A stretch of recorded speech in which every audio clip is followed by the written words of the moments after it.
V news اور پی کے لیے کراچی سے میں ہوں وقاص خان۔ پاکستان کی ٹیک انڈسٹری نے ایک نئی تاریخ رقم کر دی ہے۔ اسٹیٹ بینک آف پاکستان کے مطابق صرف جولائی 2026 میں ملک کی I T export 41 crore 70 lakh یعنی $417 ملین کی بلند ترین سطح پر پہنچ گئی۔ یہ گزشتہ سال کے اسی مہینے کے مقابلے میں پورے 18% کا اضافہ۔ آئی ٹی برآمدات میں مسلسل چوتھے مہینے $400 ملین سے زائد کی رقم ملک کی معیشت میں آئی ہے، جو اب ایک نیو نارمل بن چکا ہے۔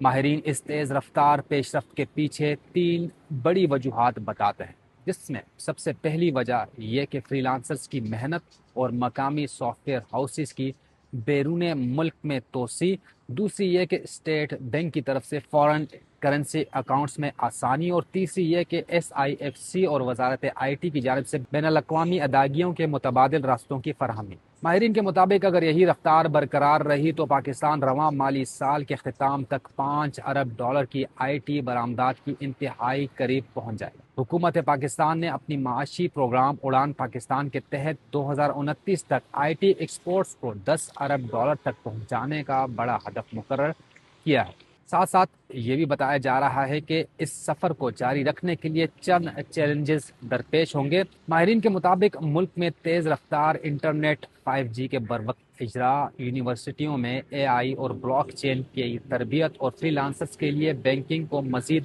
آسان بنانا ہوگا۔ اگر ہم نے ان بنیادی مسائل کو حل کر لیا تو پاکستان نہ صرف خطے کا بڑا ٹیک ہب بن کر ابھرے گا، بلکہ زر مبادلہ کے ساتھ ساتھ لاکھوں نوجوانوں کو روزگار بھی فراہم کرے گا۔